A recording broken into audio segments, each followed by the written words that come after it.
திரு பிரியன், கூட்டணிக்கு தலைமை ஏற்றிருக்கக்கூடிய கட்சிகள் கூட்டணியை இறுதி செய்யணும் அப்படின்ற முனைப்பில் ஈடுபட்டிருக்கிறார்கள். திரு பன்னீர்செல்வம், திரு ராமதாஸ், திருமிகு பிரேமலதா விஜயகாந்த், இந்த மூன்று பேரும் இன்னமும் கூட்டணியை முடிவு செய்யாமல் இருக்கிறார்கள். தங்களுடைய முக்கியத்துவம் அதிகரிக்கட்டும், அதன் மூலமாக பேர வலிமையை கூட்டலாம் அப்படின்னு நினைத்து இவர்கள் மூன்று பேரும் காத்திருக்கிறார்களா, இல்ல கூட்டணிக்கு தலைமை ஏற்றிருக்கக்கூடிய கட்சிகள் காத்திருக்கிறார்களா? இல்லை, உங்களுடைய அந்த முதல் விஷயமே இருக்குல்ல, கூட்டணியை இறுதிப்படுத்தும் மும்முரத்தில் பழனிசாமி, அதுவே எனக்கு உடன்பாடு இல்லை. ஆனால் பாஜக தான் அதை மும்முரமாக இருக்காங்க எடப்பாடியை விட. ஏன்னா முதல்ல பாமக அன்புமணியை இணைச்ச போது கூட அமித்ஷா திருச்சிக்கு வந்து அவர் எடுத்த முயற்சியின் காரணமாக தான் அடுத்த நாள் அன்புமணி போய் எடப்பாடியை பார்த்தார். அதுவரையும் 6 மாத காலம் ஏப்ரல்லேருந்து எடப்பாடி எந்த முயற்சியும் எடுக்கவே இல்லை. அதான் உண்மை. அமித்ஷா வந்து அதை வேகப்படுத்தினார்.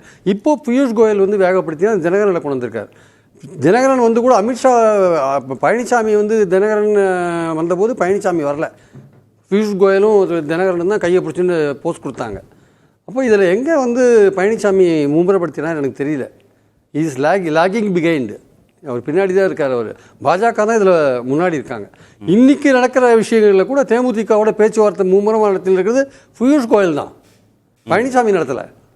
பழனிசாமி சில விஷயங்களுக்கு கிரீன் சிக்னல் கொடுக்க மாட்டேனார். தேமுதிகவுக்கு ராஜ்யசபா இருக்கா இல்லையா, அன்புமணிக்கு ப்ராமிஸ் பண்ணிட்டாங்க. தேமுதிகவுக்கு இருக்கா, 2 வேகன்சி தான் அவங்களால எலெக்ட் பண்ண முடியும். அதில் அன்புமணிக்கு ப்ராமிஸ் பண்ணால் நமக்கும் கொடுப்பாங்களா, ரெண்டுமே வந்து தோழமை கட்சி கொடுக்குற மாதிரி ஏடிஎம்கேல இருந்தால் அது கட்சிக்காரங்களுக்கு பிரச்சனையாக இருக்கும். அதனால் அன்புமணிக்கு என்ன ப்ராமிஸ் பண்ணியிருக்காங்க, நமக்கு ப்ராமிஸ் பண்ணி போன மாதிரி ஆகிடுமா, நம்ம சாணக்கியனாக இருக்கணுமா சத்திரியனாக இருக்கணுமான்னு பிரேமலதா யோசிச்சுட்டு இருக்காங்க. அதனால் அந்த பார்கெனிங் போயிட்டுருக்கு. இன்றைக்கும் பாஜக தான் அதை பண்ணிகிட்ருக்காங்க. இல்லை, யார் பண்ணா என்ன, திரு பியூஷ் கோயல் பண்ணா என்ன, திரு பழனிசாமி பண்ணா என்ன அப்படின்னு நினைக்க முடியாதா? அப்படி எடுத்துக்க கூட்டணிக்கு தலைமை நாங்களே, யாரை சேர்க்க வேண்டுமோ அதை நாங்கள் தான் டிசைட் பண்ணுவோம் அப்படின்னு பொதுக்குழுல தீர்மானம் போட்டிங்கல்ல.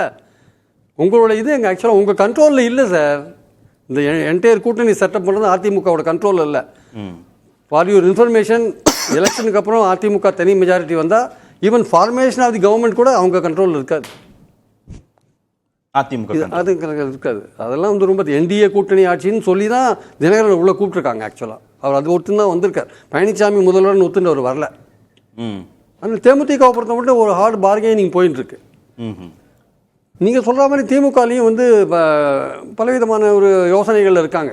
நான் காங்கிரஸ் பண்ணுற விஷயங்கள்னால இல்லை, இது புதிய செய்தி, கொஞ்சம் பெரிய செய்தியாகவும் இருக்கு. என்டிஏ கூட்டணி ஆட்சின்னு சொன்னதுனால தான் தினகரன் வந்து சேர்ந்து. எக்ஸாக்ட்லி. இல்லாட்டி அவர் ஏன் என்டிஏன்னு வார்த்தையை யூஸ் பண்ணார்? அவர் பழனிசாமி தலைமையில் அஇஅதிமுக ஆட்சி அமைன்னு தினகரன் சொல்லிருக்காரா? இதுவரையா நேற்றுலேருந்து இன்னவரையும் நம்ம பார்த்துட்டு இருக்கோம், சொல்லிருக்காரா? சொல்லலை. அவருக்கு என்டிஏ கூட்டணி ஆட்சின்னு தான் அவருக்கு ப்ராமிஸ் பண்ணிருக்காங்க. நீங்கள் அப்படியே சொல்லுங்கள், ஒன்றும் பிரச்சனை இல்லை. நீங்கள் பழனிசாமி முதல்வர் சொல்கிறீங்க. ஸோ அதனால் வந்து அவர் ஏதோ ஒரு கம்பல்ஷனாக அங்கே சேர்ந்துருக்கார். அவர் எடுத்த பாலிடிக்ஸ் வேறு. 8 வருஷமாக அவர் பண்ண 6-7 வருஷமாக அவர் பண்ண பாலிடிக்ஸ் வேறு. அந்த பாலிடிக்ஸ்னால கிரியேட் ஆன ஓட் பேங்க் வேறு. அந்த ஓட் பேங்க் இவர் இந்த மாதிரி ஒரு நிலைப்பாடு எடுத்த பிறகு அந்த ஓட் பேங்க் இவரோட ட்ராவல் ஆகி அந்த இடத்துக்கு போகுமா, இவர் போன இடத்துக்கு போகுமான்றது கேள்விக்குறி. ஆக்சுவலாக இல்லை, முதல் ஓவரில் 6 அடிச்சா நீங்கள் பரவாயில்ல, எல்லா பாலையும் நீங்களே வச்சுக்கிட்டீங்க வாங்கி. அதிர்ச்சி மேலே அதிர்ச்சியா? இல்லை, உண்மை சார், உண்மை அதுதான் ஆக்சுவலாக. ஸோ அதனால் வந்து இப்போ திமுகவும் பல விஷயங்களை அவங்க வந்து மாற்றிட்டு இருக்காங்க. காங்கிரஸ் வந்து என்ன டிசைட் பண்ணும், காங்கிரஸ் வந்து இதை வந்து ஒரு காம்போவாக டீல் பண்ணுறாங்க. ஒரு மைனாரிட்டி குரூப்பு காம்போவாக டீல் பண்ணுது. என்னென்னா தமிழ்நாடு, பாண்டிச்சேரி, புதுச்சேரி, கேரளா 3 ஒரு காம்போவாக டீல் பண்ணலாம். தமிழ்நாட்டில் ஆட்சியில் பங்கு கொடுக்க மாட்டீங்க, எங்களுக்கு அதிக இடங்களும் கொடுக்கறதுக்கான வாய்ப்பு குறைவு, இங்கே ஆட்சிக்கு நாங்கள் வர முடியாது, பவர்லேயும் ஷேர் கிடையாது. அப்போ நாங்கள் எதுக்கு இதை கொஞ்சம் பின்னாடி வச்சுட்டு நாங்கள் புதுச்சேரியும் கேரளாவையும் கவனிக்கிறோம், விஜய்க்கு அங்கே ஒரு செல்வாக்கு இருந்தாலும் இருக்கலாம், அதை வச்சுட்டு நாங்கள் அங்கே ஆட்சிக்கே வர முடியும். இப்போ சவுத்தில் வந்து தெலுங்கானா, கர்நாடகா, புதுச்சேரி, கேரளா அப்படின்றது எவ்வளோ பெரிய விஷயம் காங்கிரஸுக்கு. அந்த விஷயத்தை நாங்கள் பண்ண ட்ரை பண்ணுவோம் அப்படின்னு அவங்க அப்படி ஒரு எண்ணம் அவங்களுக்கு இருக்குது. ஆனால் ஒரு ஒரு ரொம்ப வருஷ காலமாக ஒரு ஒன்றாக பயணம் பண்ணிவிட்டு இந்தியா கூட்டணியில் ஒரு வலுவான ஒரு பார்ட்னராக, நம்பிக்கையோட ஒரு பார்ட்னராக இருக்கிற திமுகவை இந்த இடத்துல நம்ம வந்து உதறிட்டு போக முடியுமா அப்படின்னு ஒரு கேள்வியும் இருக்குது. இல்லைங்க, கேரளாவில் கம்யூனிஸ்ட்டும் காங்கிரஸும் எதிராக இருக்குது, இந்தியா கூட்டணியில் ஒன்றா இருக்குல்ல அப்படின்னு ஒரு சமாதானத்தையும் கூடயே சொல்லிக்கிறாங்க.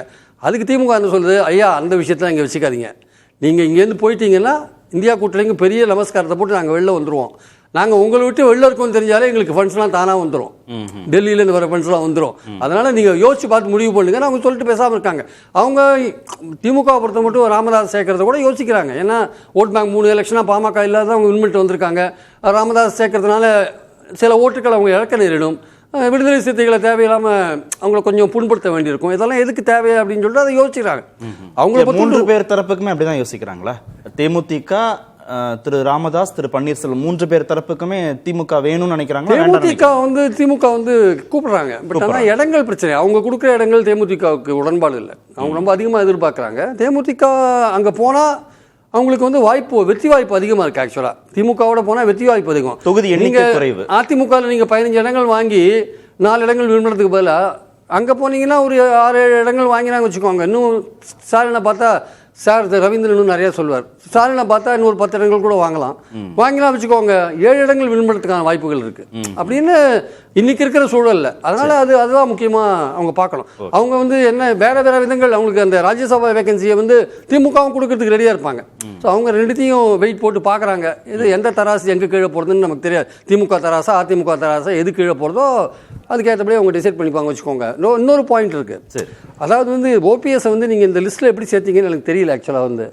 ஏன்னா அவரே சொல்லிட்டார் நான் எந்த அரசியல் கட்சியும் நடத்தலைன்ட்டு.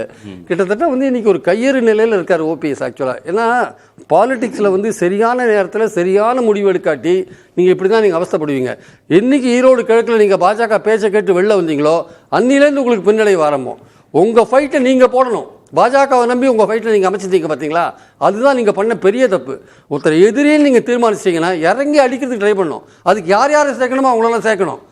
துரோகியை வீழ்த்துறதுக்கு நீங்கள் எதிரியோட கூட கை கோகலாம். அதெல்லாம் விட்டுட்டு நீங்கள் இன்னைக்கு நிராயுதபாணியாக நீங்கள் நிற்கிறீங்க. இல்லை, காலம் ஒன்றும் கடந்து போயிடலையே, இன்னும் இருக்கே, டைம் இருக்கே. காலம் இருக்குது சார். பட் ஆனால் நீங்கள் இவ்வளோ காலத்தில் நீங்கள் ஒரு ஸ்ட்ராட்டஜியை பிளான் பண்ணி உங்கள் எதிரியை வீழ்த்துறதுக்கான எல்லா யுக்திகளையும் நீங்கள் கையாண்டுருக்கணும். ஆக்சுவலாக நீங்கள் மிஸ் பண்ணிட்டீங்க. உங்களை விட்டு உங்கள் தளபதிகள் ஒவ்வொருத்தராக போயிட்டுருக்காங்க. உங்கள் கூட இருந்த குரூப் எல்லாம் போயிட்டுருக்கு. அதனால் அவர் பஸ்ஸை மிஸ் பண்ணிட்டார். அதனால அவருக்கு இனிமே என்ன வாய்ப்பு இருக்கு? ஆமா, அவரோட அந்த டிமாண்ட் குறைஞ்சு போச்சு. ரெண்டாவது, அவர் கடந்து வந்த பாதைக்கும் அவர் திமுகவுக்கு போனாலும் மற்ற மந்திரிகளா அதிமுக இருந்தவங்க எம்எல்ஏக்களா இருந்தவங்க எல்லாம் திமுகவுக்கு போறதுக்கும் இவர் போறதுக்கும் கொஞ்சம் ஒரு ஸ்லைட்டா வித்தியாசம் இருக்கு. ஒரு 3 தடவை முதல்வராக இருந்தவர். அந்த சீனியர் ஒருங்கிணைப்பாளர், ஒரு கட்சியை ஒருங்கிணைப்பாளர் இருந்திருக்கு. அதை பத்தின கேஸ் வேற கோர்ட்ல இருக்கு. நீங்க டக்குன்னு நீங்க டிஎம்கே போயிட்டீங்கன்னா அந்த கேஸ் என்ன ஆக்சுவலா. ஸோ ஒரு சிக்கலான ஏரியாவில் அவர் இருக்கார். அது சரியான நேரத்தில் சரியான ஆக்ஷன் எடுக்காதனால வந்த வினை இது ஆக்சுவலாக. தாவேகாவை ஒரு ஆப்ஷன் குறித்து பேசும்போதெல்லாம் இந்த 3 மாதத்தை கடப்பதற்கு அதிமுக தலைவர்களுக்கு ஒரு உதவி செய்யும். தாவேகாவுக்கு போயிட்டு மீண்டும் அதிமுகவுக்கான உரிமையை கோர முடியும், திமுகவுக்கு போனால் அந்த உரிமையை கோர முடியாது அப்படின்னு பேசுகிறாங்கல்ல, அது லாஜிக்கலி கரெக்டு தானா?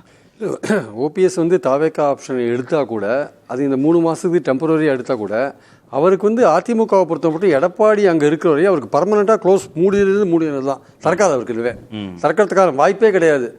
எடப்பாடி ஈவன் தேர்தலில் ரொம்ப மோசமான தோல்வி கட்சி அடைஞ்சிருந்தா கூட அந்த கண்டிப்பா நீ எவ்வளவு பெரிய தோல்வி வந்தாலும் அவர் தான் இவருக்கான டோர் அங்க ஓபன் ஆகாது. இவர் தான் அங்க இருப்பார். ஏன்னா அதுக்கேற்றப்பட இவங்களை சேர்த்தா தோல்வி அடைஞ்சா கூட தன் தலைவராக கண்டினியூ பண்ணணும்னு தான் இவங்களை சேர்க்காம இருக்காரு ஆக்சுவலா.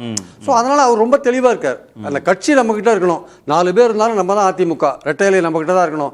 பாஜக அதுக்கு வேண்டிய போது சேர்த்துக்கிறது, வேண்டாத போது தள்ளி விடுறதுன்னு அந்த லெவலில் தான் அவர் போயிட்டு இருக்காரு. இப்போ நீங்க 2 பேருமே சொன்னீங்க, ரவீந்திரன் சாரும் அதை தலையாட்டினாரு. ஒரு பேச்சுக்கு நீங்க சொன்ன மாதிரி தேர்தலில் பின்னடைவுன்னு ஒரு பொசிஷன் வரும்போது, அப்போ திரு எடப்பாடி பழனிசாமி முடிவெடுக்கக்கூடிய இடத்துல இருப்பாரா? அதிமுகவுடைய 2ஆம் கட்ட 3ஆம் கட்ட இல்ல தொண்டர்கள் முடிவெடுக்கக்கூடிய இடத்துல அந்த கட்சி இருக்குமா? இல்ல மேலும் இன்னொரு அதிமுக இன்னொரு பிளவு வேணா வரலாமே தவிர அதுக்காக தலைமை எடுத்து உடனே ஓபிஎஸ் கொண்டு அங்க உட்கார வச்சிட முடியாது. அது அபிஷியல் அதிமுக எடப்பாடி கையில தான் இருக்கு. அந்த அளவுக்கு மேனேஜ் ஒரு ஃபேக்ஷன் திரும்ப பிரிஞ்சு வரலாம் அதுல, அவ்வளவுதான். ஆனா அந்த எடப்பாடி பழனிசாமி இருக்கிற அதிமுகவுக்கு ஓபிஎஸ் ஒருபோதும் முடியாது. அவரை உள்ள விட மாட்டாங்க சார். இடைவேளை சார், சுருக்கமா இடைவேளை. அதிமுக எடப்பாடி பழனிசாமி தான். அது பலையனம் அடையலாம், அந்த கட்சினா ஒரு எடப்பாடி தான்.